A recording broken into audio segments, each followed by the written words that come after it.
அனைத்து ஆசிரியர் பெருமக்களுக்கும் இனிய மாலை வணக்கம். இது உங்கள் டீச்சர்ஸ் கேர். நீ நம்ம பார்க்க போகிற ரிசல்ட் அனாலிசிஸ் என்னன்னு பார்த்தீங்கன்னா ஜுவாலஜி டிபார்ட்மெண்ட். ஸோ விலங்கியல் பாடப்பிரிவில் என்ன நம்ம மதிப்பெண் எடுத்திருந்தால் நமக்கு வேலை வாய்ப்புகள் பிரகாசமாக இருக்குது, இல்லை குறைவாக இருந்தாலும் அடுத்த தேர்வுகள் தயாராவதுக்கான பணிகளை மேற்கொள்வதற்கும் தமிழ் மாற்றிக்கிறதுக்கு ஒரு வாய்ப்பு இருக்குன்றதை நம்ம பார்க்க போகிறோம். ஸோ இன்றைக்கி ஜுவாலஜி விலங்கியல் பாடப்பிரிவில் பார்க்க போகிறோம். இதில் ஃபஸ்ட்டு பார்த்திங்கன்னா ஃபஸ்ட்டு ஒன்று கொடுத்துருப்பாங்க காலி பணியிடங்கள், செகண்டு இந்த தேர்டு, இந்த மூணாக இருக்கும். இதில் பார்த்திங்கன்னா ஃபஸ்ட்டு உங்களுக்கு ஜுவாலஜி டிபார்ட்மெண்ட்டில் ஃபஸ்ட்டு அறிவிக்கப்பட்ட காலி பணியிடங்கள் 132 வேக்கன்சி. அடுத்ததாக பார்த்திங்கன்னா 34, அடுத்ததாக 24. ஸோ மொத்தம் 190 சீட்டு காலி பணியிடங்கள் இருக்குது. ஸோ 190 காலி பணியிடங்கள் ஜுவாலஜி டிபார்ட்மெண்ட்டில் டிஆர்பியில் இன்றைக்கி நிலவரத்தில் இருக்குது. நாளைக்கு கூடுதலாக இருக்குது, அதுக்கப்புறமா கூப்பிட்றாங்க, கூடுதல் பணியிடங்கள் இருக்கும் அப்படின்றதெல்லாம் பற்றி அரசின் கொள்கை முடிவு, அதை பற்றி நமக்கு தெரியாது. 190 காலி பணியிடங்களில் நாம் பெற்றிருக்க மதிப்பெண் என்ன, எந்த நிலவரம், நமக்கு வாய்ப்பு இருக்குமான்றதை நம்ம அடுத்த பார்க்க ஆரம்பிச்சிடலாம். இதில் ஜுவாலஜி டிபார்ட்மெண்ட்டில் இந்த பார்ட் ஏல எக்ஸாம் எழுதினவங்க, அதாவது தேர்வுக்கு அப்ளை பண்ணி எழுதினவங்க 470 பேர். ஸோ பார்ட் பி, அதை முதன்மை தேர்வில் விடைத்தாள் திருத்தப்பட்ட நபர்கள் எண்ணிக்கை 458. இதில் மாற்றுத்திறனாளிகள் தமிழில் கட்டாய தமிழ்லேருந்து விலக்களிக்கப்பட்டவர்கள் 11 பேர். இதில் ஃபெயில் ஆனவங்க, அதாவது தமிழ் எலிஜிபிள் டெஸ்ட் அந்த 50 கொஷின், அதாவது 40% கூட மதிப்பெண் எடுக்காதவர்கள் ஒரே ஒரு பர்சன், அந்த பர்சன் தான் இருக்கார். மற்றபடி எல்லாருமே தமிழ் எலிஜிபிள் டெஸ்ட்டில் மதிப்பெண் பெற்றிருக்காங்க. ஜுவாலஜி டிபார்ட்மெண்ட்டில் தான் தமிழ் எலிஜிபிள் டெஸ்ட்டில் ஒரே ஒரு ஆள் மட்டும் தான் ஃபெயில் ஆகிருக்காங்க, மற்ற எல்லாருமே செலக்ட் ஆகிருக்காங்க. ஸோ ஜுவாலஜி டிபார்ட்மெண்ட்டில் கட்டாய தமிழ் மொழி தேர்வு எலிஜிபிள் தேர்வு மூலிமா எல்லாருமே தேர்வு சிறப்பாக எழுதியிருக்காங்கன்னு அனைவருக்குமே என்னுடைய வாழ்த்துக்கள். இது அடுத்ததாக பார்க்க போனால் அப்படின்னு பார்த்திங்கன்னா, இந்த ஜுவாலஜி டிபார்ட்மெண்ட்டில் அப்பியேட் 458 நம்ம இப்போ பார்த்துட்டோம். ஸோ 190 காலி பணியிடங்கள் இருக்குது. இதை முதன்மை மதிப்பெண், அதாவது ஃபஸ்ட் ரேங்க் அப்படின்னு பார்த்தீங்கன்னா 116 மதிப்பெண் இருக்கார். 116 மதிப்பெண் எடுத்த ஆசிரியருக்கு டிசிஎம் சார்பாக வாழ்த்துக்கள். இந்த 116 எடுத்த ஆசிரியர் ப்ளஸ் 5 இருந்தால் இன்னும் கூடுதலான அந்த டாப்பர்ஸாகவே இருப்பார். ஒருவேளை 0.0 அப்படின்னு இருந்தால் 5, அதாவது கிட்டத்தட்ட 25 ரேங்க் குறையிறதுக்கு வாய்ப்பு இருக்குது. அதாவது 20 ரேங்க் கூட கீழே குறையலாம். ஸோ இது ஃபைனல் ரேங்க்கில் அந்த மாதிரி தான் டிஆர்பியில் ரிசல்ட் வெளியிடப்படும். இப்போதைக்கு எழுத்து தேர்வு மூலமா அவர் தான் டாப்பர்ஸாக இருக்கார். அதனால் டிசிஎம் சார்பாக வாழ்த்துக்கள், அவருக்கு பணி வாய்ப்பு கட்டாயம். இப்போது நாம் பார்க்குறது இப்போது சப்ஜெக்ட் ஜுவாலஜியில் 190 சீட் நமக்கு நல்லா தெரியும். இதில் ஜிடி எவ்வளோ சீட் இருக்குன்னா 46 சீட் இருக்குது. பிசி 39 சீட் இருக்குது. பிசிஎம்மில் 6 சீட் இருக்குது. ஸோ எம்பிசியில் 31 சீட் இருக்குது. எஸ்சியில் 35 சீட் இருக்குது. எஸ்சியில் 7 சீட் இருக்குது. எஸ்டியில் 26 சீட் இருக்குது. ஸோ இதில் நமக்கு ஃபஸ்ட்டு 46 ஜிடி 46 எடுத்திருக்காங்க இல்லையா, இந்த 46 எடுத்த ஆசிரியர் பெருமக்களுக்கு பணி வாய்ப்பு கட்டாயம். அவர் 0.5 பாயிண்ட்டாக இருந்தாலும் சரி, இந்த அகாடமியில் பாஸ் பண்ணாலும் சரி, 5.5 மதிப்பெண் அளவுக்கு பெற்றிருந்தாலும் சரி, எப்படி இருந்தாலும் அந்த 46 ஆசிரியர் பெருமக்களுக்கு பணி வாய்ப்பு உறுதி. அதனால் நம்ம எக்ஸல் ப்ராசஸ் பிரகாரம் எவ்வளோ மதிப்பெண் எடுத்திருக்காங்க, எவ்வளோ ப்ராசஸ் பண்ணியிருக்காங்கன்னு நம்ம பார்த்தோம்னா, முதல் மதிப்பெண் நான் உங்களுக்கு முதலே சொல்லிட்டேன், 116 116ன்னு கொடுத்துருக்காங்க. ஆனால் இங்கே நமக்கு ரேங்க் லிஸ்ட்டில், அதான் 190க்கு எவ்வளோ பேர் நம்ம டிஆர்பியில் கொடுத்துருக்காங்கன்னு பார்த்தீங்கன்னா கிட்டத்தட்ட 458 47 மார்க்கு, 458 ரேங்க்கு.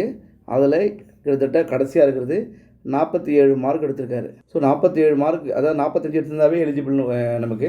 பிஜி பொறுத்த வரைக்கும் 75% சொல்லுவாங்க. இதில் 47 மார்க் எடுத்தாவே இவர் எலிஜிபிள் ஆகியிருக்காரு.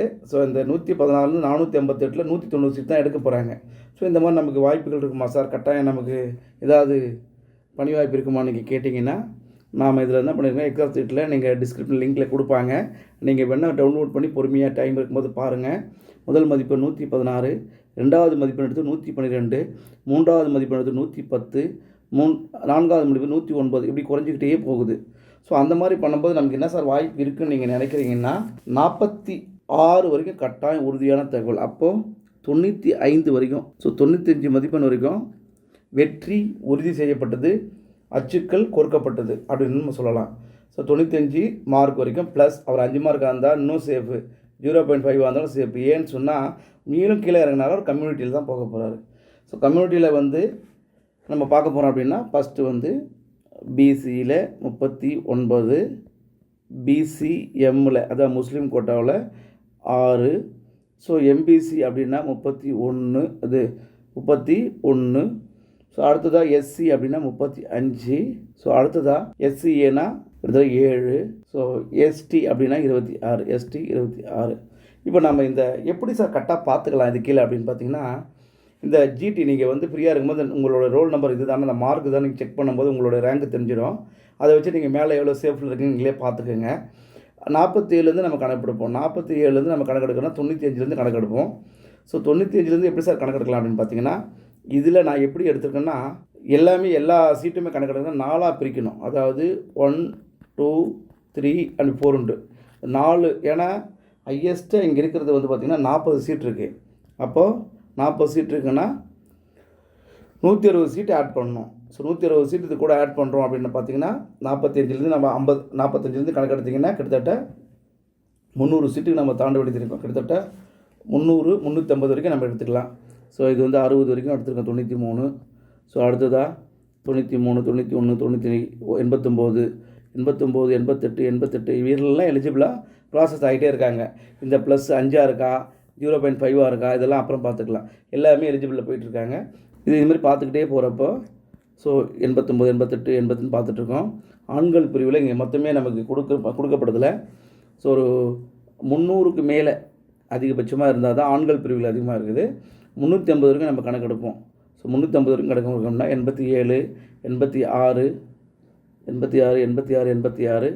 ஸோ அடுத்து 83, 82. ஸோ 82, 81. ஸோ அப்படி கணக்கும்போது 81, 80, 79, கிட்டத்தட்ட 77, 76, 75. ஸோ கடைசியாக 75, 74. ஸோ அப்படி கொண்டு போகிறோம். அப்படி கொண்டு போகும்போது ஹையஸ்ட்டாக 300 வரைக்கும் நம்ம கொண்டு போகலாம். ஸோ 71 மார்க் வரைக்கும் நீங்கள் ப்ளஸ் 5 மார்க் கூட்டிக்கிங்க. அப்படி இருக்கும்போது போகலாம். 250க்கு மேலே மேலுக்கு வாய்ப்பு இருக்குது. ஸோ அது கீழே இருக்கிற 300 அதிகபட்சம் நீங்கள் எஸ்டி தமிழ் வழி கோட்டா அல்லது செகண்ட் கிரேட் டீச்சர் அப்படின்னா 350 வரைக்கும், அதுக்கு அடுத்து 350 வரைக்கும் இருக்குது. ஸோ 350 வரைக்கும் கூட இருக்குது. ஸோ 66 வரைக்கும் கூட நீங்கள் கணக்கு எடுத்துக்கலாம். ஆனால் சேஃப் ஜூன் பார்த்தீங்கன்னா 300 வரைக்கும் எடுத்துக்கலாம்.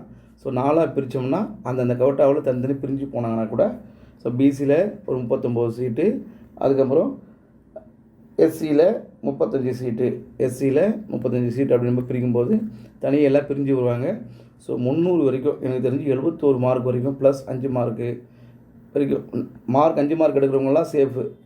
இல்லை ஒரு 0.5 அப்படின்னா கீழே இறங்கிட்டே இருப்பாங்க, அப்படி மேலே ஏறிக்கிட்டே இருப்பாங்க. அப்படி ஏறும்போது ஸோ 300 வரைக்கும் சேஃப் ஜூனாக இருக்கா. மற்றபடி இருக்கிற ஆசிரியர் பெருமக்கள் தமிழுடைய கோட்டா, எஸ்டி, எஸ்சிஏ இந்த மாதிரி ஆசிரியர் பெருமக்களும் வரதுக்கு வாய்ப்புகள் இருக்குது. ஸோ ஜுவாலஜி பாடப்பிரிவில் இந்த பிஆர்டி அல்லது பிடி அசிஸ்டண்ட்டாக பணி வாய்ப்பை பெற்று பணியாணை பெற்று பணியில் சேர்ந்து உங்களுடைய பணி சிறக்க டிசிஏவின் சார்பாக நெஞ்சம் நிறைந்த வாழ்த்துக்கள் தெரிவித்துக் கொள்கிறோம் டீச்சர்ஸ். ஸோ இது வந்து உங்களுக்கு ஒரு கவுண்டிங் தான். இதுக்கு மேலே நீங்கள் ஏதாவது டீட்டெயில்னால் நீங்கள் உங்களுடைய எந்த ரேங்க்கில் இருக்கீங்க, எந்த மார்க்கில் இருக்கிறீங்க அப்படின்றத போட்டு பாருங்கள். ஸோ உங்களுக்கு இயல்பாகவே தெரிய ஆரம்பிக்கும். ஸோ இது வரைக்கும் 300 வரைக்கும் சேஃப் ஜூன் கம்யூனிட்டியில் ஃபஸ்ட்டில் வர 46 ஜிடி வந்து டாப்பஸ்ட் ஜூன் அப்படின்றத நீங்கள் எடுத்துக்கோங்க. வாழ்த்துக்கள் டீச்சர்ஸ்.